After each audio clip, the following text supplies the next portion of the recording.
Welcome to episode 6 of Business Ki Baatain. Rather, I'll call it Finance Ki Baatain today. So today I have two finance genius with me. One is Anand Lunkar. Everybody knows him. He has been here multiple times. And one is Piyush Kothari.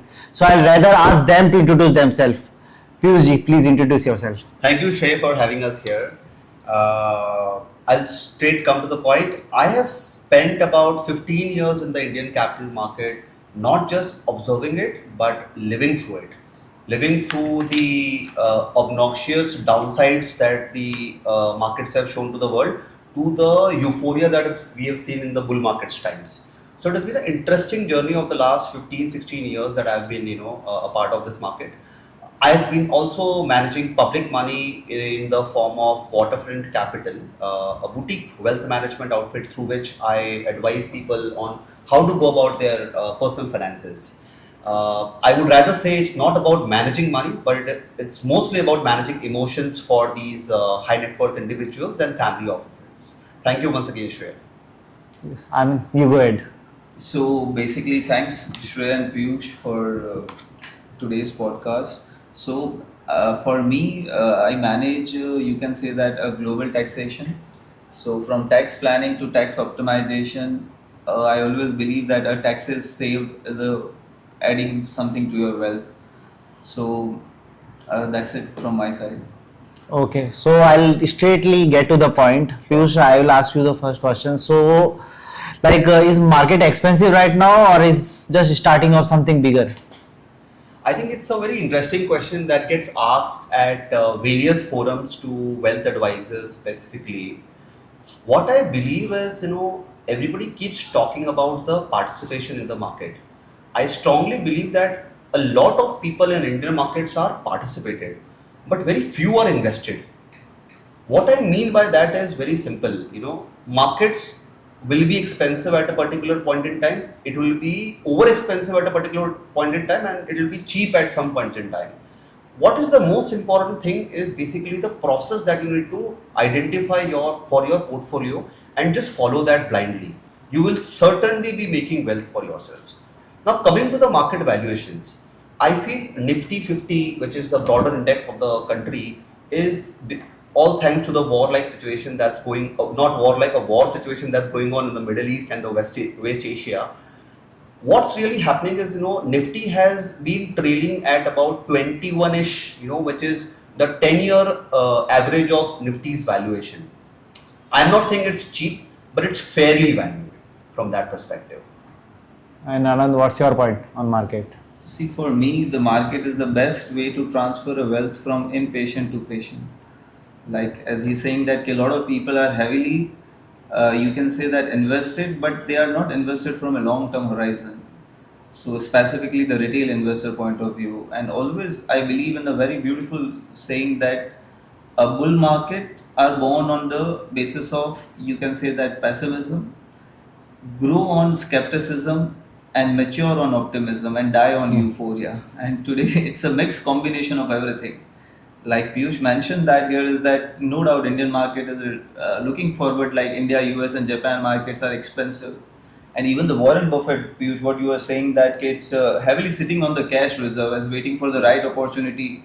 And the cash reserve, if we are talking about, it's more than $400 billion. True that. Okay, so it's a mixed combination of everything, but I still think that basically there is still more downsides considering the global scenario is concerned. Okay. And Piyush, tell me what are the biggest mistakes people are making right now when it comes to investing? See, Shreya, since we are talking about Mr. Buffett, and I'm a big follower and a fan of Warren Buffett and Charlie Munger both. And interestingly, both of them are very, not very similar, very, very, in some ways, contradictory to the way they follow their investing journeys. It's very popularly taught to the world by Mr. Buffett that, be fearful when the markets are greedy, be fearful when others are greedy, and be greedy when others are fearful. Now, the entire world focuses on fear and greed as the parameter. But the most important thing in this statement is others. Now, let's think about a situation which was during the COVID times. What was everybody else, which is the others part of the equation, doing? Everybody else, everybody, all the others were selling. specifically the week starting from 19th of March to 24th of March, the others were selling, and hence the result of that was 40% correction in the market. That was the time when you should have heavily bought in the market. And that's what really creates disproportionate wealth. One is to create a return, and second is to create a wealth. Wealth creation happens through this process. Focus on what others are doing. So the current times that we are living in, Shrey, there is a lot of pessimism that's getting built up in the market. Like, people are thinking that this war will continue. People are predicting that this will translate to a World War thing, World War III probably. I am not saying that I know exactly what's going to happen, what's going to be the move of Iran or what Trump is going to do tomorrow. Actually, nobody knows that, to be very frank. But what we should be aware of is what is the emotion getting built up in the market, which is extreme pessimism. And in my opinion, the bottom from here is not very, very away. The risk matrix perspective, the probability of us making a good amount of wealth in the next 1, 2, 3 years is going to be extremely crazy. That's what my views are. So market is like a casino, man. You can say that the entire probability is totally depend upon the timings and at what time you invest into the market. So like you already mentioned about that, nobody knows when the war is going to end or it's going to continue, like Russia, Ukraine. You can say that it's going almost 2-3 years. So now even the people are saying that there is a concept of EBITDA whenever we evaluate any business. So on the lighter side, people are saying that EBITDA means earning before Iran and Trump deadly announcements. So you never know about it, saying what's hold next on that front is concerned. Okay. So that's how it is basically. As far as the quarter earning is concerned, because of the, you can say that shortage of gases, so a lot of manufacturing is getting affected nowadays. So way forward, the quarter results will be very, very, very poor, I think, downside of it. True that. I think the next 2 quarters looks a little challenging before it settles down to a particular number and starts to show uptick. And Anand, when you talk about crypto, so like how do you see India in race of crypto? Like what is it going to be? Is it going to be the next? So I think that crypto is going to be there in the whole ecosystem of it. And India is the number 1 in the world who fastestly adopted with the crypto, but it is lagging behind in putting up a strong legal framework towards it as far as crypto taxation is concerned. If you look at the statistics wise, like Singapore, Malaysia, Hong Kong, even a UAE as well, where all the crypto transactions specifically from an investor point of view are tax free. If you are a trader, then it's a different taxation, but India is still lagging behind in terms of putting a strong framework. So that's where India is lagging behind. If India puts a stronger move, then obviously it will attract a more startup ecosystem, more, you can say that, capital towards this crypto market. Piyush, what's your take on crypto thing? Should India legalize it very quickly? So Shrey, I feel that it's very simple. Few of my cousins were telling me, my cousins in Singapore and UAE, they were telling me that we made a crazy amount of money in cryptocurrencies. In return to that statement, I always tell them that monies can be made in different forms. Like somebody investing in a Louis Vuitton bag can compound his wealth at the rate of 23% for 20 long years. Somebody investing in crypto can make hell amount of money for some period of time. Then somebody investing in simple asset class like gold or silver in the last year itself would have made monies which none of these asset class which we are talking about today would have made. So it's very simple. Money has no color. You should invest in what really makes sense for you and where you understand the risks. When it comes to crypto, my opinion is very simple. Until my government, I am talking in the personal capacity as well as professional capacity as the founder managing partner of Waterfront Capital. In my opinion, until the government legalizes this, like Anand rightly mentioned, there is a legal framework around the entire asset class. I don't think so there is any necessity for any Indian to look at it from a very, very serious perspective. I am not denying the fact that this can create a wealth, this cannot create the wealth. I am just saying that there are other avenues to make similar amount of wealth. So we should rather focus on that until the government comes up with some legal framework around it. But if you still think that almost more than 100 million people, more than 10 crore plus retail people in India is investing in the crypto. True that, absolutely. So government has to think of putting up a proper legislative framework, proper governance. Because currently, अगर आप देखो तो there is still a lot of fear among the people who are investing in the crypto. If they invest in crypto, government will come behind them. Even though the taxation is there, 30%, 1% TDS is there. So there has to be clarity so that the people should feel, you can say that, promote crypto, or you can say that at least trade in a crypto in a more secured way. Clarity is very much important. Yeah, That's clarity right. is very Absolutely. much important. Agreed. 100%. Mostly let's then leave crypto to the government only to decide.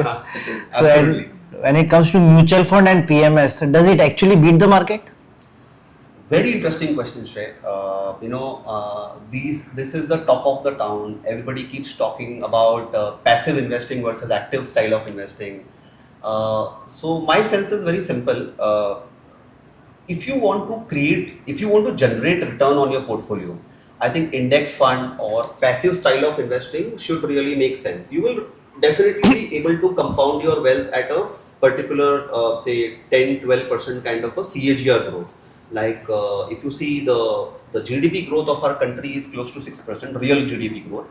If you add inflation of about 4-5, real inflation to the GDP growth, which is 4-5%, then the total of the two is about 11-12%. And that's coincidentally been the rate at which Nifty has been compounding for the last 40 years. And that's coincidentally been the rate at which Nifty has been growing in terms of earning also.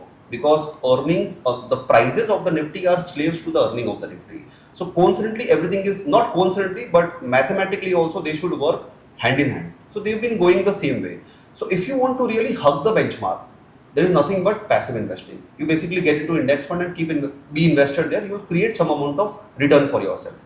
But if you want to create disproportionate amount of wealth, then actively managed PMSs and mutual funds are the way to go for it. They beat the benchmark. When the good performing mutual funds and the PMSs, they would beat the benchmark handsomely. So that's the way to create disproportionate wealth and not just generate some return on your portfolio. So I would strongly encourage that the entire the investor community should look at having 50-60% towards their core portfolio creation through passive investing, and the remaining 30-40% should be into aggressively managed mutual funds and PMSs, so that the alpha can be generated on the overall portfolio, and the remaining 10-20% can be into commodities like gold or silver, so that it's a hedge against inflation, hedge against uncertainty, like the current times that we all are living in. Okay. So Anand, like since you handle lots of international clients and many of them are also NRIs. Correct. So this has been a phenomenon like since last 20-30 years in India, like maybe more than that, like brain drain is happening from India. Like educated people, intelligent people are migrating towards the international countries, the US, UK, everywhere. And now there is a phenomenon called wealth drain. That is also happening. Correct. People are migrating and they are also taking their wealth with them. So how do you see, how can India stop the wealth drain and brain drain both? See, for that purpose, I think that there are a lot of sentiments behind it. First of all, basically what a high net worth individual or ultra HNI wants is to tax optimization. They want at the same time asset protection with global mobility, and you can say that some sort of a certainty. Tax is not the only angle that the NRI people define on while shifting the wealth. There are a lot of other factors surrounded, because if you see that the India is a legal ecosystem, first of all, understand from that perspective that India's ranking in terms of ease of doing business stands at somewhere around 75th position, as per compared to the almost 200 countries are concerned. No doubt this ranking has been discontinued since 2020, because a lot of people think that this ranking is manipulative, you are promoting other countries, why you are keeping. But still the inherent challenges in the India's ecosystem is there is a no fast track legal resolution. The logistics takes, the last mile delivery takes a lot of time because of the infrastructure constraint is concerned. No doubt we are improving day by day, but still the entire bureaucracy, the entire whole thing to which is you can say that favor the entrepreneurs, still something is lacking behind it.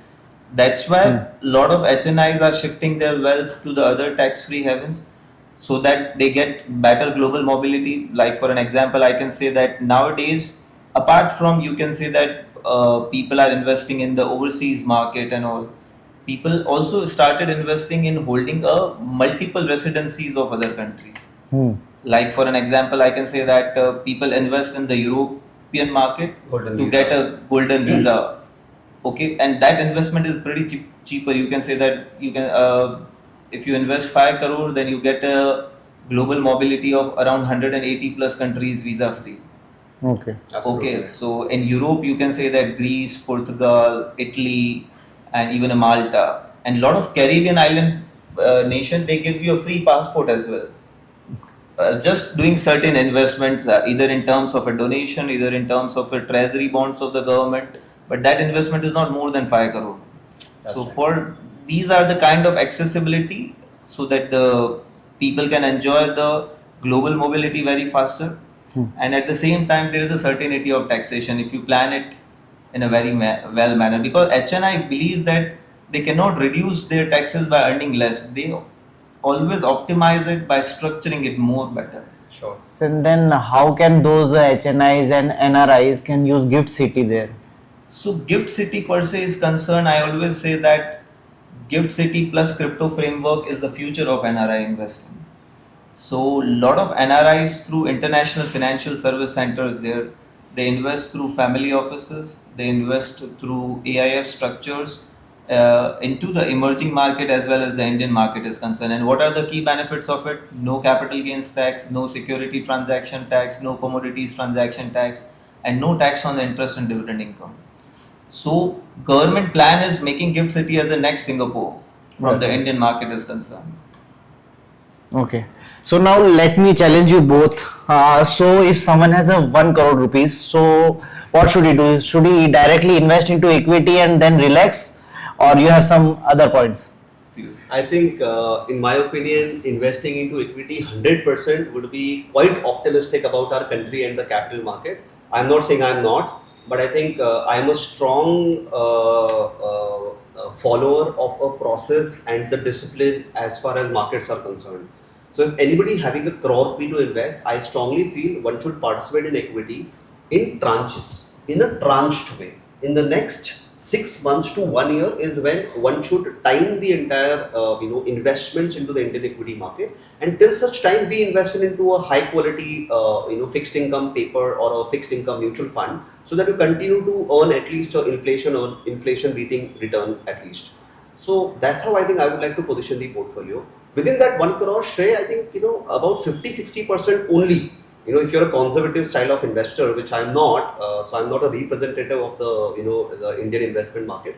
But say a conservative investor should ideally have 50-60% into a passive style of investing, so that he's sure that his wealth is going to compound at about 10-12%, which is the index return. And it should also take care of the downside protection. When a situation like this comes.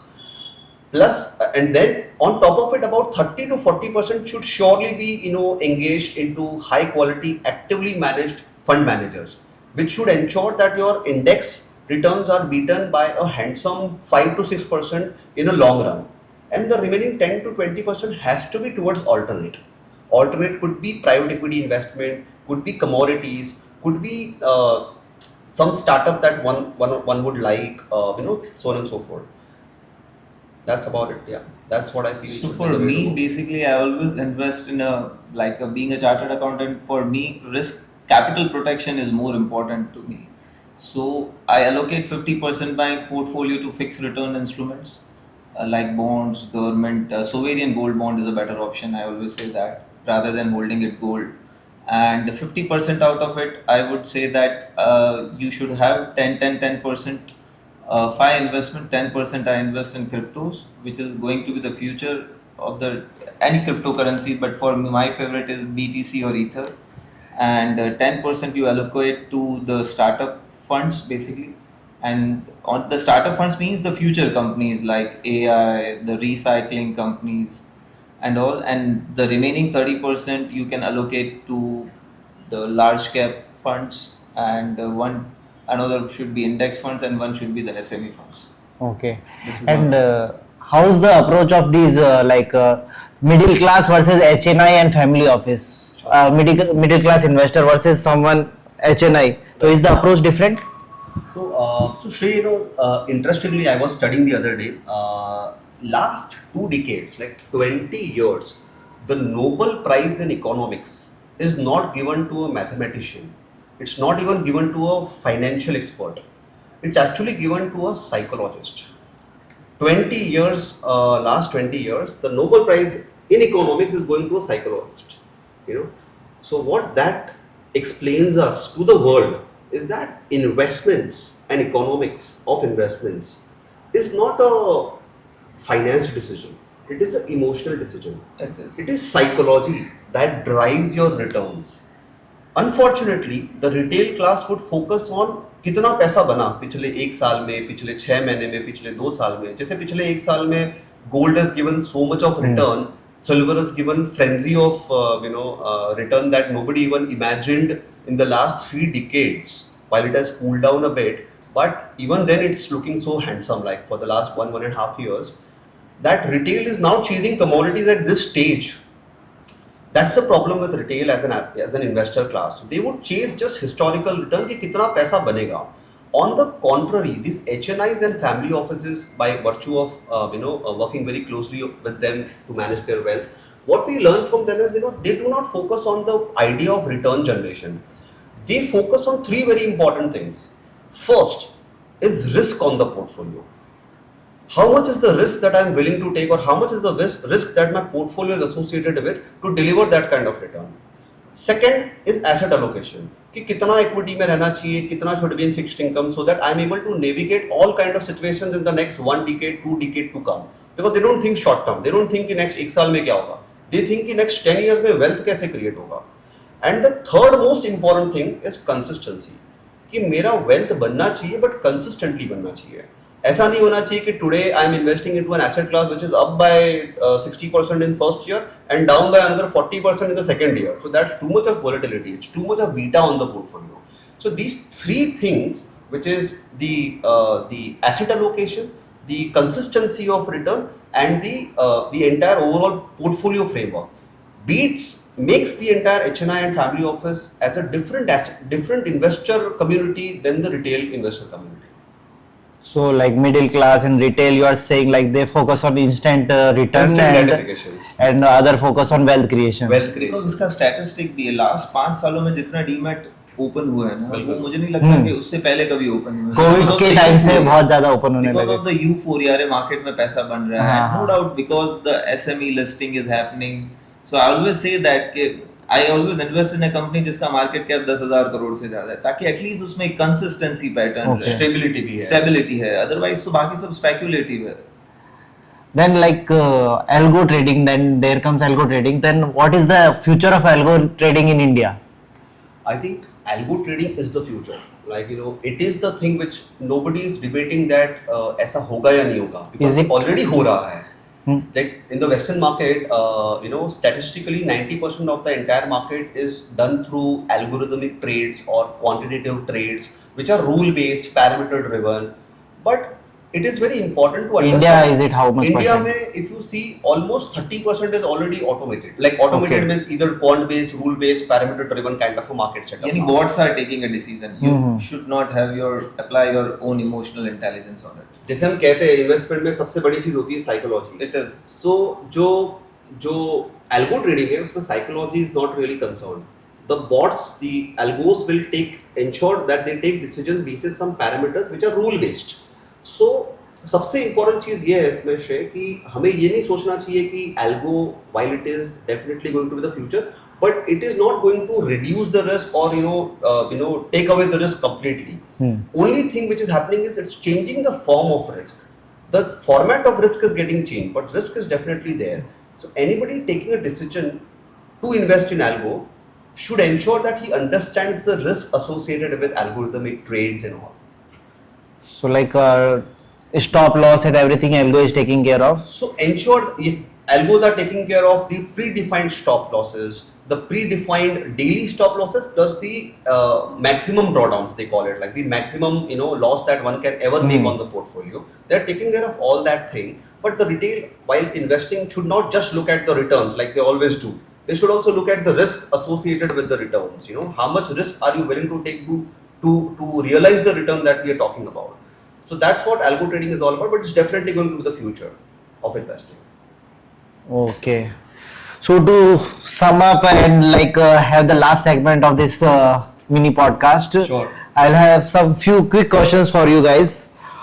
So first one is to you, both of you, actually all the questions. So bull or bear in the next 1 year? What do you think? I think optimistic bull in the next 1 year. Bear. Why you want to give? Because of the lot of geopolitical Okay. tension is concerned, and the cash is king. You should sit with cash. Okay. In Better fact, opportunities will come. In fact, that gives me a positive affirmation when others, like Anand, Yeah. Anand is talking about, when others are fearful, Fearful, you should it is be the greedy. best time to be greedy. Okay. So I'm optimistically greedy and cautiously greedy. But as for well. me, my capital protection is more important. Let others be greedy. Okay. Small caps.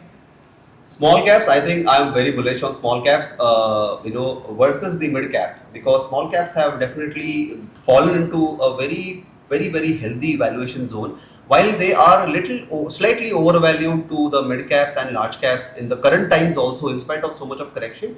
But small caps definitely are bound to be little overvalued, because India definitely is a developing country, and small caps are growing companies. So small caps very positive.